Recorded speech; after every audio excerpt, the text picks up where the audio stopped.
When I said that the producers were giving me full autonomy of the scripts last week, I didn't expect them to put together our most jam-packed script of the season. It's almost as jam-packed as those Eastern Conference standings. They must have gotten mad with all the talking I was doing, so we have not one, not two, but three special guest segments for you this episode. Before we get to those guests, we'll take a look at the league's most frequent flyers and our top dunks of the season. Presented by Flair Airlines, we've officially crossed the halfway point of the CEBL season, so that means we need to start putting some thought into those awards that are given out each year as part of championship weekend festivities. I sat down with someone that knows a little about the league and has probably watched more CEBL games than anyone this year, the guru of Canadian basketball, Joe Raso, who gave me his CEBL awards predictions. Then, it's been a few weeks since we've had Sean on the show for all of you to get mad at his passionate and opinionated takes around the CEBL and his power rankings, with the standings being in complete chaos. Believe me, you won't catch me ranking these teams anytime soon. I'll bring back Joe for another Courtside Chat segment where we discuss the first 5 years of the league and the unique opportunities that the league has to offer for younger players, and his overall thoughts through the first half of the season. All that and more coming up. The schedule for championship weekend has been announced, and let me tell you, I am amped up for all the festivities that are taking place in BC this August. CW23 will see 4 teams, including the host Bandits, compete for a chance to win the CEBL Championship Trophy. The multi-day event will also feature minor basketball events, the annual CEBL Awards on August 9th at the Sky Hangar in Pitts Meadow, BC, to honor the best basketball talent across the CEBL. The Langley Event Center will host both the CEBL Conference Final doubleheader on August 11th and the championship game on August 13th. Can I get a witness? It was announced that Juno Awards nominated singer, songwriter, rapper, and visual artist Sunreal will headline the championship weekend concert series. He will be joined by Vancouver-based rapper Boslin, who will be the primary opening act, with more artists to be named in the coming weeks. The CEBL Live Concert Series starts at 8 p.m. on August 12th at Goodco, Granville, and Vancouver. Sunreal was also announced as the official performer at the CEBL Championship halftime show, marking the first time in CEBL history that the headlining artist will also perform at the halftime show of the championship game. Whether it's the Backstreet Boys, Ninja Turtles, Jurassic Park, or vintage Vince Carter, these were all posters that I hung up in my bedroom when I was a kid. Across the halfway point of the CEBL season, we saw a whole different type of poster as the resident high flyers were adding to their highlight reels. Let's check them out courtesy of Flair Airlines.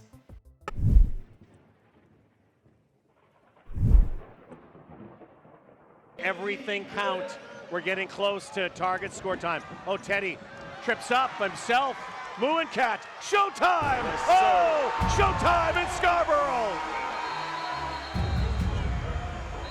David Mooencat soars to the rafters and throws it down with impunity. Look at the score now. Look at it. 81-66. Not bad. It's doable. It's doable. What a windmill dunk, huh? It's doable. What a windmill dunk, huh? Just mid-game, fourth quarter, windmill dunk.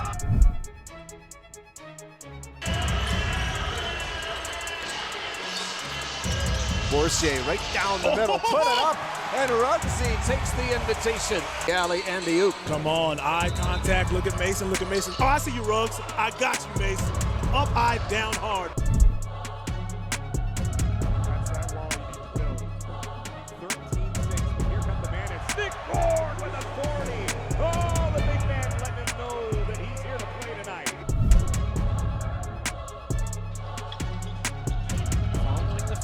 Up to a three-point lead. Oh my goodness, ladies and gentlemen, on your way out tonight, don't forget to pick up your posters. Justin Wright Foreman. It's at 7:30 p.m. Eastern. Down the other way, Khalil Ahmad flexing with the one-hand slam. A dunk just slashing through the center of the key. Comes downhill. They read a ball screen. Fakes the handoff, takes it, and he goes. And right now, Ottawa. Clark. Miller-Moore. Big start to the ball game, looking for more, and there it is. I tell you what. This is trademark Ruggsy Miller-Moore. Yeah, takes it up with the layup right at the last minute, turns it around, is able to put that thing down.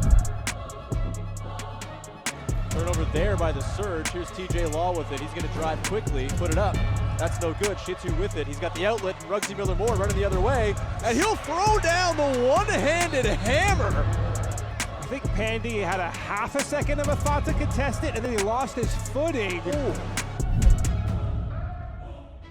Quite a bit here at this point to get back to this ballgame for Ottawa if he gets to do so with 9 points down. Hits Hill, and he just posterized Pepe. Welcome to Sports Center. That's your highlight of the night. Excellent half-court offense right there. Ahmad Hill set his man up, coming hard toward the top of the key, had his defender bite. Brampton averaging 88 points a game. They're only at 77. And they don't have their best player in Christian Vital. Oh, up high and down. The slam from Tillman. That is getting way up in the air. My goodness. Oh, they missed. So 83-83. Next field goal wins from anywhere. But the Ottawa Blackjacks do it again. Break the hearts. Oh, what a steal! Thomas Kennedy for the win! Yes! He didn't do that! Oh my God! What a win for the Scarborough Shooting Stars! Dad's in the house.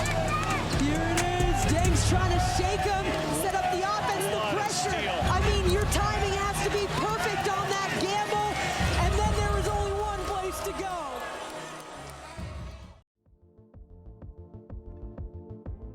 Now that we've made our way past the halfway point of the CEBL season, it only seems logical that we take a look ahead to the first night of the championship weekend festivities, Awards Night. And I figured who better to get some early predictions for all awards but the one and only broadcast analyst, Joe Raso. All right, so we're halfway through the season, which means we need some award predictions. So who else is going to do it but the man, Joe Raso? All right, let's start with the sixth man. There's a lot of great guys coming off the bench. Who's your prediction? Wow, okay, let me give you 5 guys. Dika Peter McNeely is always in this conversation. This is his award to lose. Eddie Ekiyor's having a great season.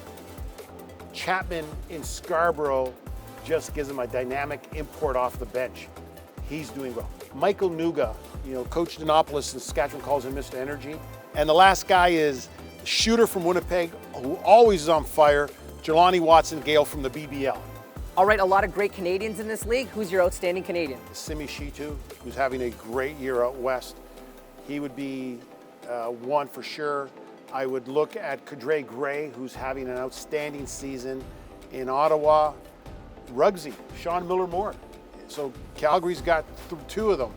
I would say Eddie Ekiyor, who has just been outstanding off the bench and been a great, great Canadian. And my last one is Kobe McEwen, maybe one of the hottest players in the league right now.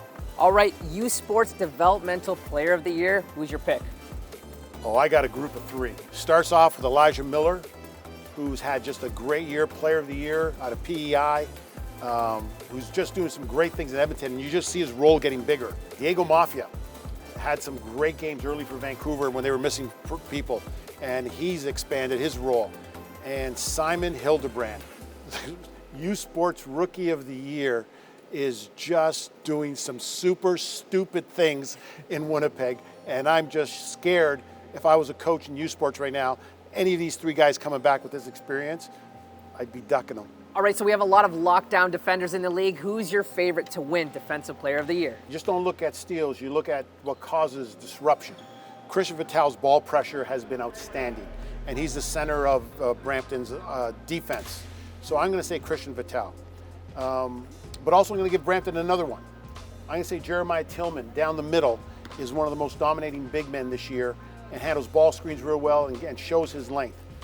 Another big man, Simi Shittu, who's been unbelievable rebounding, averaging, doing a double-double, but doing a real good job on ball screens. Let me give you 2 more then. It's a toss-up between Lloyd Pandy and Dwayne Notice. two lockdown guys who draw the assignment every night of the best player on the other team. And of course, we saved the best for last, the MVP of the league. Who do you see taking it away? Okay, we're gonna do Razo Rules MVP. And Razo Rules MVP is you gotta be on a team that's 500 or better. So I look at a group, the first group I look at are guys who've played every game for their team. So Teddy Buckets, Teddy Allen has been putting up numbers, doing everything. My next one is Simi Shitu. Just been outstanding, and he's been absolutely great for Calgary. My next candidate, Georgie B. Just because he's a double-double guy and has really moved that Vancouver team to a different spot. And then the Cat Barber, who has been the most consistent player in Scarborough on a team that's 4-4. He is by far the most consistent. Now I go to my second group of four, and these are guys who haven't played every game. Christian Vital, 21 points a game here in Brampton, and has just been incredible when he plays. Justin Wright Foreman has been absolutely on fire. He's maybe the most dominant offensive player in this league. Khalil Ahmad hasn't played enough games, but he's showing you on both ends of the court that he has to be a candidate. And my last candidate is Blake Francis. I think these guys, those two groups, all have a chance of being the MVP. You've definitely probably ruffled a lot of feathers and made a lot of fan bases upset, but this is why we came to you, because you got the hot takes, and I'm sure we'll revisit these picks at the end of the year. If you live my life, you know how life is in a doghouse. It's easy. Deal with it.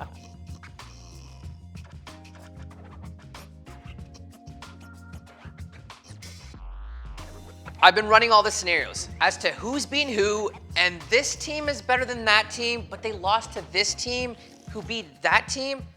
Yeah, that's why, once again, I've enlisted the help of your friend and mine, Sean Woodley, to provide his power rankings for all 10 teams. And I mean, go ahead, Sean, but you might want to turn off your DMs. Well, it's the third installment of the CEBL Power Rankings, and I am officially stumped, because what am I supposed to do with this? As of recording right now on June the 26th, 50% of the league's teams are at 500, and 9 of 10 teams are either stuck on 5 or 6 losses, with no team more than a game and a half out of a play-in spot. This is unprecedented parity for the CEBL. Normally by now, a team or two has started to run away with it, and you might have even a team or two that's totally out of it in a deep hole. Not so much in 2023, which is great for all of you, awful for someone who has to rank these teams on their merits. So this week on the rankings, everyone's getting some love. We're going to run through one reason why you should believe in each of the teams in the CEBL as a true blue title contender. Let's kick it off with number 10. It's the Vancouver Bandits this week, and look, styles make fights, and while the Bandits currently occupy the 10th spot in the rankings, the big man duo of Nick Ward and Georgie Bajanishvili might be the zig that catches the rest of the league while it's zagging. Most squads around the CEBL are typically guard-oriented, maybe skewing a little bit smaller in the front court, but catch the right matchups, and this Bandits Twin Towers duo might prove too much for a slighter team to overcome. They came up short against the Rattlers on Sunday, but the 54 points and 26 boards Ward and Bajanishvili combined for in the losing effort give you an example of just how potent the Bandits bruisers can be. At number 9 is the Saskatchewan Rattlers, who currently sport the worst record in the league at 3-6, but have a puncher's chance simply due to 3 letters: JWF. Yeah, that's right. Justin Wright Foreman is playing like the CEBL's best player right now. 29 points a game, 30 plus in 4 of his last 5. All the Rattlers need to do is get in, and the explosiveness of JWF gives the Rattlers a chance in any single elimination contest. At number 8, it's the Montreal Alliance. And look, we've seen flashes from Montreal this season, dating all the way back to their thrilling 2-0 start that earned them the top spot in the first set of the rankings. The Alliance have gotten back on track this week as well, sporting 2 straight victories over Ottawa and Edmonton to pull them within just half a game of the playoffs in the East. Fact remains, Ahmed Hill is one of the most electric scorers in CEBL history, and the injury to Blake Francis has been a lot to overcome, though Montreal's done it just fine, thank you. The top-end talent is there for Montreal to still have a say out East. At number 7, we have the Brampton Honey Badgers, and in a league full of teams that are 500 and very difficult to pin down right now, the Honey Badgers might be the most confusing of the bunch. They've lost 3 of their last 4 games by 20 or more points. It's not great, but they do have 4 double-digit or more wins on their ledger as well, It's pretty encouraging, and we know that when this team's at its best, it can fire on all cylinders with the very best in the CEBL. Problem is, those lows have been pretty frequent and very low. They'll have to clean those up in the second half of their schedule, otherwise, the playoffs are not even a guarantee. At number 6, it's the Ottawa Blackjacks, and for Ottawa, what better reason to believe in their championship pedigree than their latest signing, Caleb Agata, who was the best player on the 2022 champion Hamilton Honey Badgers. Agata chipped in an efficient 17 points and dished 7 dimes in his Ottawa debut on Saturday night, and injects extra juice into an Ottawa offense that already ranked first in field goal percentage and three-point percentage. At number 5, we have the Edmonton Stingers, and they were number 10 2 weeks ago, but it's been a nice little rise here for the Stingers since last we spoke. And if you want a reason to believe they can recover from their slow start and go all the way to the chip, their 29-point demolition of the top-ranked Winnipeg Sea Bears a couple weeks back is probably where you'd start. If you were to go through the whole Rolodex of all the wins compiled by all the teams across the league this season, that might be the single biggest statement of a team's upside that anyone has laid down so far this year. At number 4, we have the Scarborough Shooting Stars, and we got a glimpse these past couple weeks of why the Shooting Stars are going to have something to say before all the hardware gets handed out. Before a loss to the Rattlers over the weekend, Scarborough had rattled off 4 straight victories, and look, we all know Cat Barber's a total stud driving the bus for that team, but it's the depth that could really come and push Scarborough through to the promised land. To have a guy like Thomas Kennedy just hang out on your bench, ready to come back in and check in for ferocious target score clinching steals and dunks is quite a luxury to have. To the Ottawa Blackjacks, do it again. Break the hearts. Oh, what a steal! Thomas Kennedy for the win! Yes! Oh, he didn't do that! Oh my God! What a win for the Scarborough Shooting Stars!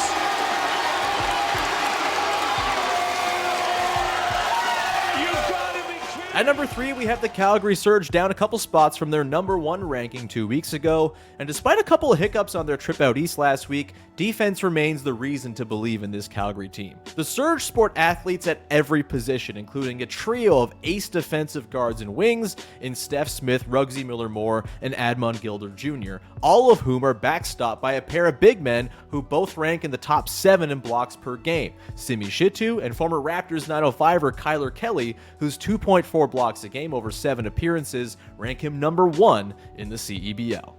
In the second spot, it's the Niagara River Lions, and the tie simply goes to the reigning MVP here. Yes, there are 4 Eastern Conference teams currently tied at 5-5, and yes, there's an argument for any one of them to get top billing among their conference members this week, but watching Khalil Ahmad carve up the league-best Calgary Surge defense on Friday to the tune of 28 points in a win really hammered it home. Ahmad might be the single most dominant guard in a league that's full of them, and with the River Lions supporting cast as strong as it is, the River Lions very much look like the most complete team in the East right now. And to round it out, the Winnipeg Sea Bears claim the top spot for the very first time in franchise history.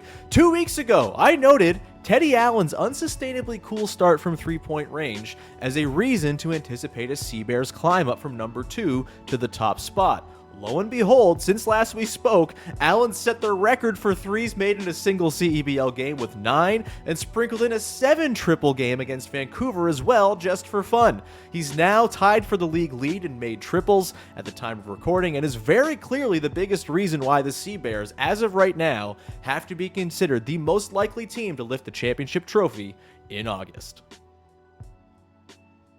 Now, I had the privilege of chatting with Joe about this season earlier on in the episode, but I also pulled him aside to discuss the league and the strides it's taken over the past 5 years and the impact that the CEBL has had on basketball culture in Canada. Deep, take it away. Here with broadcast analyst and the star of CEBL basketball, according to Chuck Swirsky, it is Joe Raso. Joe, thanks for taking the time to sit down today. Love it, D. Awesome. So, Joe, you've been a part of the infancy of the CEBL. You were there day one when it was only 6 teams. Now, fast forward, we've got 10 teams. When you look back at the beginning and fast forward all the way to now, what are some of the things you're most proud of? Well, I was fortunate that I was in the right spot at the right time because this has become a legacy project for me.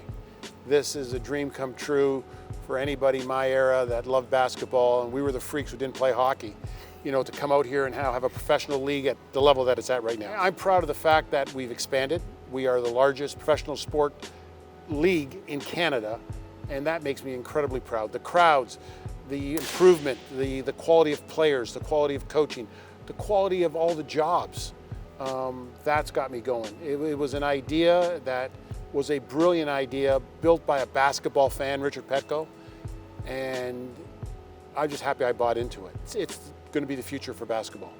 Now, I've said this to Mike before, right? We don't like living in the present. We're always looking ahead. When you kind of foreshadow and you look into the future of this league, what do you hope will come out of it? Well, I think basketball is the most inclusive game in the country. I think that's the greatest thing about basketball in Canada. And I want to preach it and I want to stay that way. But now kids see themselves and say, you know what? I could be that. And I could do it at home. Everybody talks about going away for school and doing all that, and that's great. That's part of their dream. And you can't be a dream crusher. But the fact that one day you can play at home in front of your family and friends and people who cheer you on, that's special. And I see that here in Brampton particularly because so many of these kids grew up in Brampton. And I see some of the young fans on the school day game looking out, checking out, thinking, yeah, that's going to be me one day. Now, speaking of that, you know, the CEBL has done a great job forging this pathway for youth sports athletes to play in the CEBL. And some guys are already creating that blueprint between Thomas Kennedy, Cadre Gregg's now become like an MVP candidate in the league. For someone like you who's had experience in youth sports, what do you see it doing in the future, and how much easier it is getting for these youth sports players to have that dream to play professional basketball here in Canada? Well, my role in youth sports was I was a coach. So I look at it from a coaching point of view. The CEBL is now a reason that I can keep a kid from going to the States. So Thomas Kennedy could have gone, and I think he's good enough that he could have gone Big Ten. So let's say he goes across the river and he goes to University of Michigan, and he's good enough. But playing at Windsor, getting 5 years of basketball experience, playing 3 years of the CEBL, getting that experience, he would make him ineligible if he was in the NCAA. They won't let their athletes do this. Youth sports allows the athletes to do this. It now becomes a nugget that youth sports coaches can say, you know what, in the summer, you could have the greatest summer job in the world. Yeah, I talked to Hildebrand at the Sea Bears, and he's a freshman, the rookie of the year in the youth sports. And he just laughed at me. He said, this guy got the greatest summer job in the world, and he's getting better. And so by the time he finishes his 5 years at Manitoba and his 5 years in the CEBL, he's going to be a monster. Let's talk about this season. There's so much parity in the league right now, and it's so much fun for us as broadcasters. We've got, you know, 2 of the new franchises standing out in the West, and then there's no clear-cut favorite in the East right now. What are some of the things you're looking forward to in the second half of the season? Well, it's always evolving. Rosters are always evolving, and injury plays a huge role in it. So you keep that into account, and some of the strategies some of the coaches have. So let's take Vancouver and put them aside and say, okay, they need to be good at the end.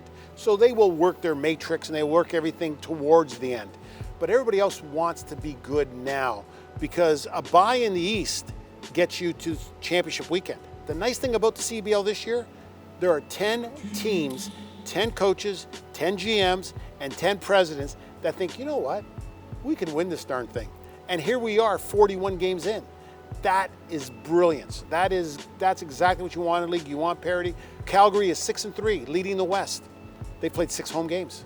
Now they got to go on the road and prove themselves. Joe, the thing I love telling people is as much of this is a development league for our players, it's also a development league for our staff, people like you and I that are working us. And you've been a great mentor to me, and I appreciate everything you've done for me because this has been a great platform for me to excel at what I want to do in life. So I appreciate everything you do for me, but also the league as well. Well, thanks. It's a new job for me too, and I'm on this side hollering and yelling for most of my career. Now being on this side, analyzing has been a whole lot of fun. And I always said as an old coach, surround yourself with young people, and I'm doing that here, and I'm having a lot of fun doing it. Well, this job ages me, so I'm getting up there as well. But appreciate your time, and look forward to calling games with you in the second half of the season. Thanks, Steve.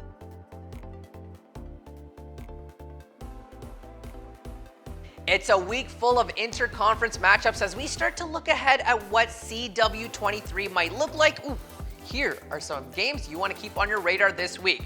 The Shooting Stars will be playing the second of a Western road trip when they face the Calgary Surge tonight. This game will be full of former teammates as Kat Barber faces off against Steph Smith and Ruggsy Miller-Moore in what will be a matchup that won't lack excitement.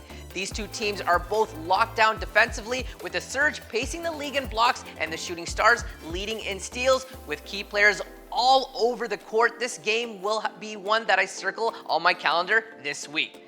From a pair of defensive juggernauts to offensive dynamos, the Riverlines make their first trip out to Winnipeg as last year's MVP Khalil Ahmad takes on early candidate for this year's award in Teddy Allen. They are the top two teams with regards to average points per game this season. The Riverlines have never missed the playoffs in their 5-year history in the league, and the Sea Bears are poised to make a deep run sitting atop the Western Conference. This will be the first and only meeting between these two squads this season and might be a preview of the championship game. And finally, we can't be Canada's biggest league without showcasing on Canada Day. The Stingers and Bandits meet from the Langley Event Center in what is sure to be one of the top games of the whole year from an entertainment perspective. But the basketball on court should be watched as well. This will be the first game of a home-and-home series between the two Western Conference teams, and both are coming off tough losses this past weekend and will be looking to get back in the win column and represent their country in the best way they can. This will certainly end up being one of those games where it ends up in the next bucket wins scenario. Follow at CEB League on your favorite social channels for all the fun content, news, game updates, and more. Tickets to watch your favorite team play are available. Head to CEBL.ca to buy now. Tickets to Championship Weekend are also available. Get your tournament packs by visiting CEBL.ca/Championship Weekend. Watch all the games live on CEBL Plus, powered by BetVictor and TSN Plus. Thank you so much for watching this week's episode, and I hope you enjoyed it as much as I did. I'm your host, Dhanung, aka D, and listen, we're always looking for you to like, subscribe, or ring that notification bell. Do it now so that I can keep my job. I'm kind of half serious, but do it now.